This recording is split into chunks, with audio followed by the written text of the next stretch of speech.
Hello and welcome. Thank you for joining us. I hope you've all got your cuppa at the ready. I'm delighted to be here to introduce Gattaldo and his new book for children, Fearless, the Story of Daphne Caruana Galizia, which is published on Thursday by Otter-berry Books.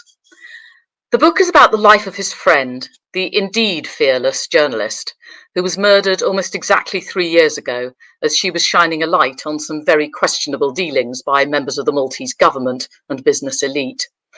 She was blown up by a car bomb near her home in her and Gattaldo's native Malta, and the resulting court case is still grinding slowly on. Gattaldo's own background is in graphic and fine arts, working in advertising and design. I've known him for a number of years, and as a journalist myself, a regular writer on Malta, and also an author of children's books, I have a triple interest in his latest project, which could be why he offered me the pleasure of talking to him about it today. Hi, Gattaldo, how are you doing? Hi, Juliet, how are you? Hi, good. Hi, everyone. Thank you, Juliet, for taking the time to do this. I'm extremely excited to think that my book will very soon be in the shops. I'm also thrilled that so many children will be introduced to Daphne's story thanks to Fearless. Well, I'm delighted to have a copy right here. And your lovely book is a celebration of Daphne's life from childhood onwards, and a way of introducing children to the importance of fearless journalism, a theme you've expanded on in your Fearless Daphne website. And I know you admired Daphne as a journalist and for her incredible tenacity, but she was also a friend. So I wondered what she was like as a person. The first thing that comes to mind when I think of Daphne is her excellent multitasking. She had this ability of handling multiple projects simultaneously, but also write swiftly off the cuff without the need to actually go back to it. As anyone who read her articles knows, her turn of phrase was so beautifully eloquent. She knew how to structure her arguments in a persuasive way.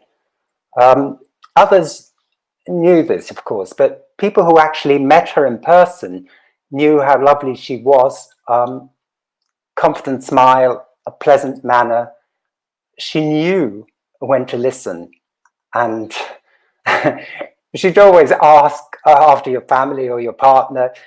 She made you feel valued as a friend.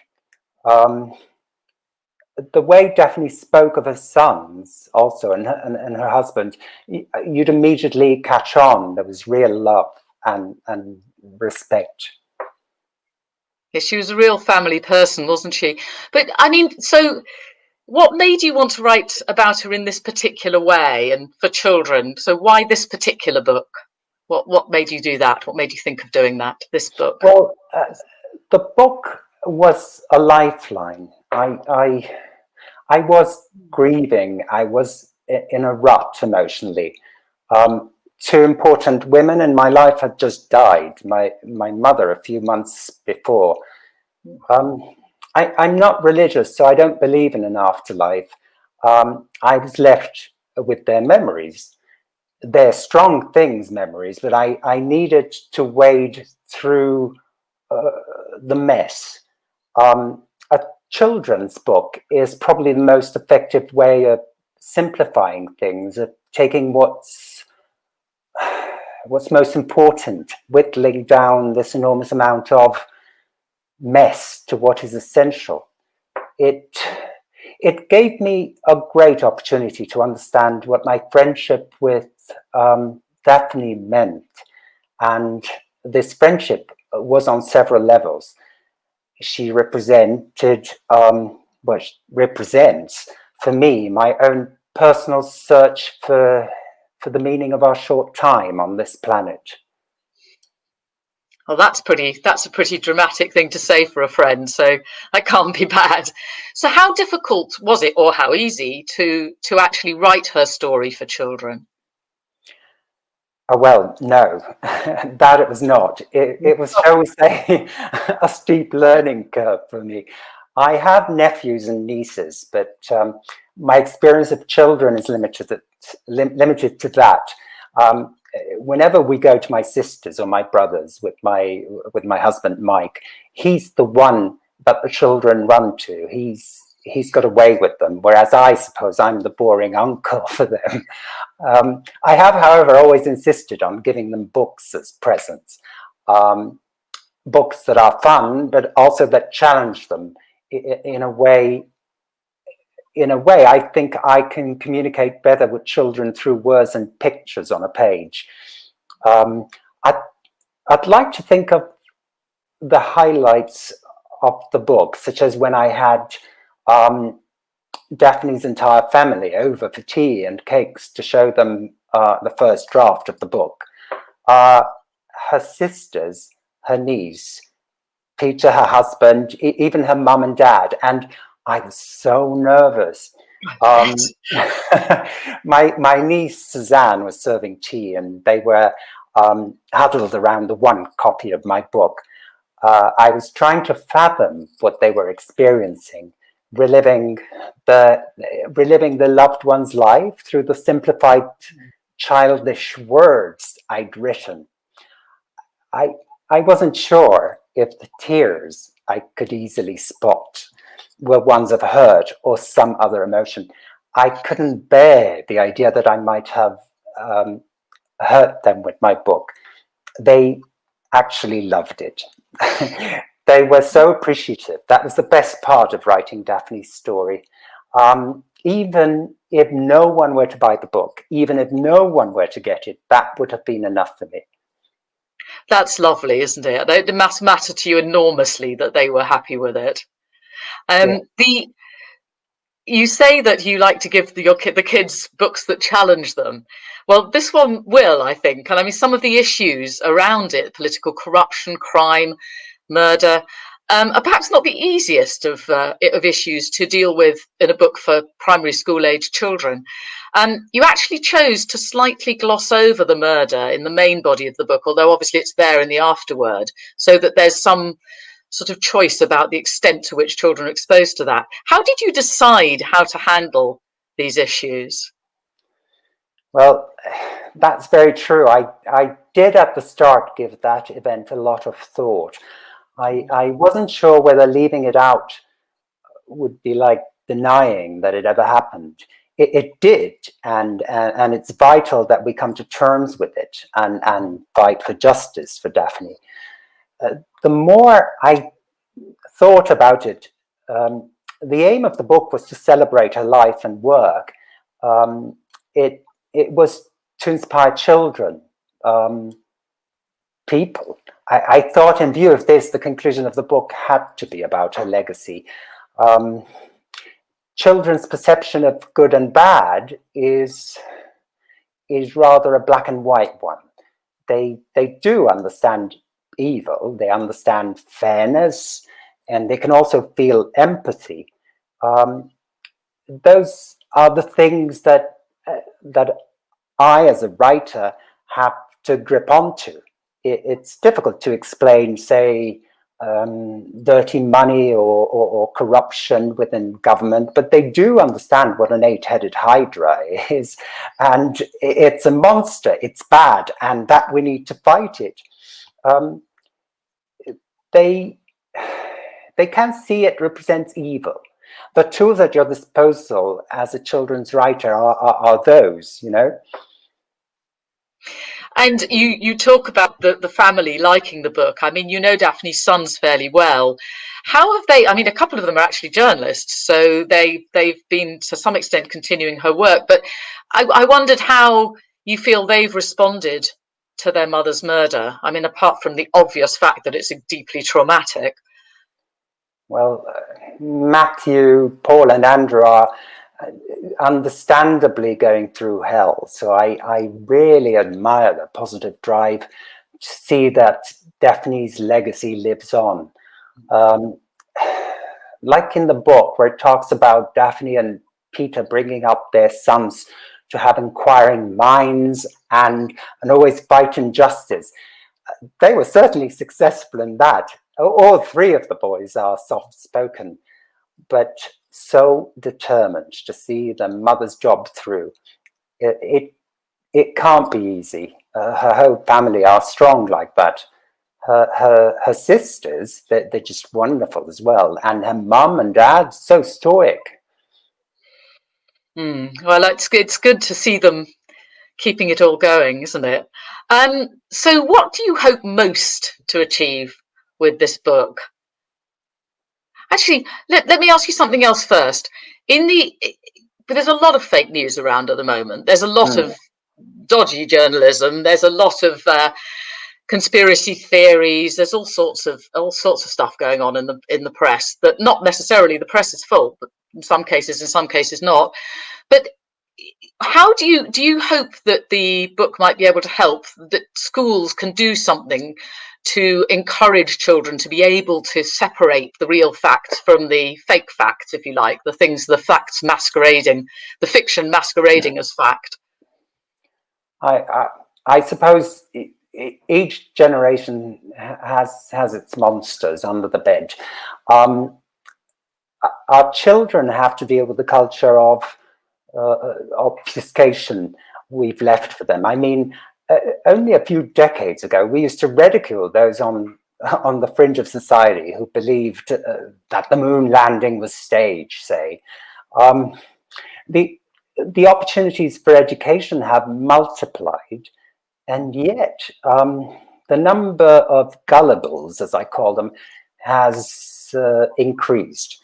Or perhaps it just seems like it, because now with Facebook and such, your silly uncle who you saw once in a blue moon, he's retweeted a post about how coronavirus is a hoax, and now he's another of those who are easily taken in.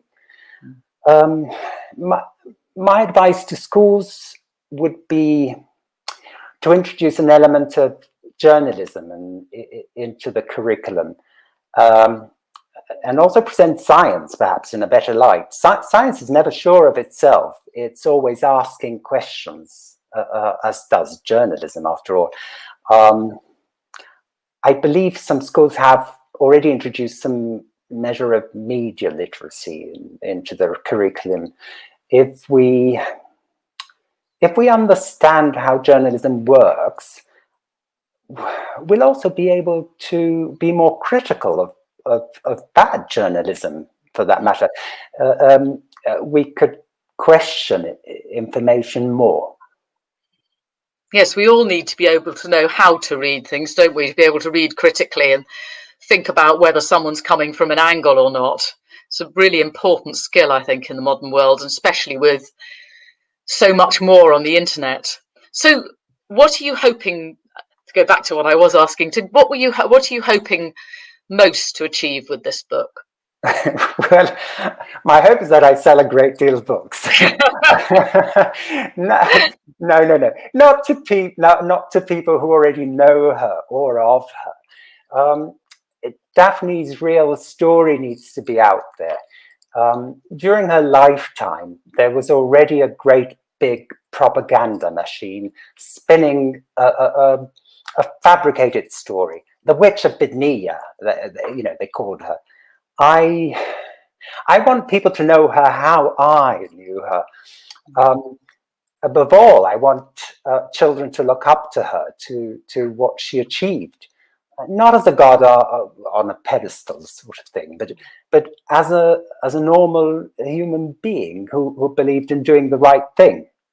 I want children to learn to persevere with the truth, with leaving no stone unturned until they find the truth, whether it be about the world they inhabit, or about themselves, or about politicians.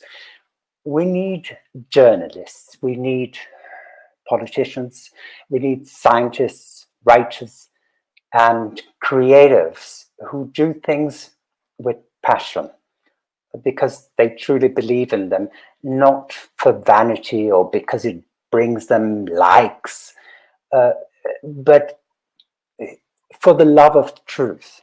I'm hoping the book will inspire them that way. The book has also given me a lot. Personally, Daphne's left me with some wonderful memories, but she's also been the catalyst for me to get off my bottom and have this wonderful experience of writing a children's book. And through it, to meet so many lovely human beings. I do hope the book inspires you as much as it inspired me. Make sure to go to ask your local bookshop for it first. Before going online, but you'll find it in both places. It should be available from the 8th of October, by the way, publication day. Juliet, I'd like to end this by thanking everyone who has helped and encouraged me to write this book. The journalists and editors who have been so willing to help spread the news. My husband has been so patient and understanding. Daphne's family, who have given me the blessing to go ahead, and my future readers, you, who have bought or will buy the book. I wish Daphne was still here and that she could introduce me to one other of her favorite restaurants or cafes. I wish that we could still have silly chats or on whether there's such a thing as style or whether political satire is of any consequence. I'll just have to do with memories.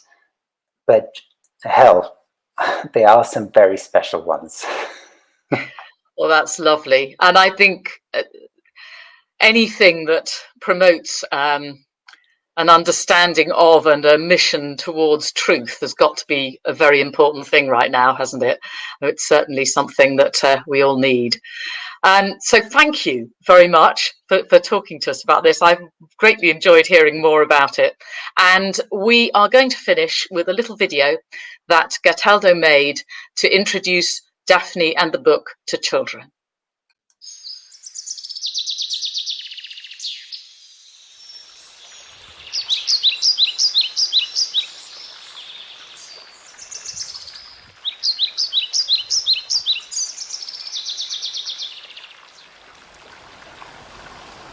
The story I'm reading today is about a friend who lived in another country.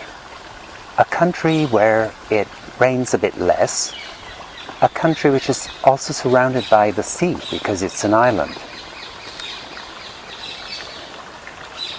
In a house by the sea on the island of Malta lived a little girl named Daphne, together with her mum, dad, and 3 sisters. At bedtime, Daphne would ask her father to tell the story of her great-great-great-great-grandfather, Captain Salvatore Vella. The captain and his brother had stood up to the Emperor Napoleon's garrison in 1798 to save their country. Every year, in the weeks before their village feast, Daphne and her sisters liked nothing more than to spend hours cutting up magazines into confetti to throw from the balcony.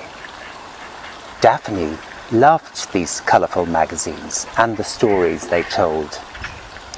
One day, she told herself she too would use pictures and words to tell important stories. Now, Daphne grew up to be an investigative journalist. Do you know what an investigative journalist does? Well, they investigate. They find out things that we would otherwise not have known about.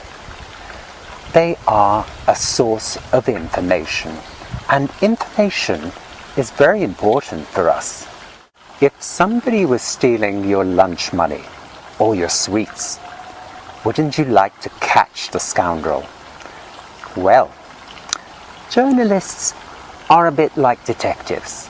They ask questions. They might even follow someone until they find out who the culprit is. So yes, Daphne was a friend of mine. We loved to spend time together as friends do. But she was also your friend. She was a friend of each and every one of us because she protected us with her investigative journalism. Now, I can't wait to know more, don't you? If you'll excuse me, I'll go back to reading. See you soon.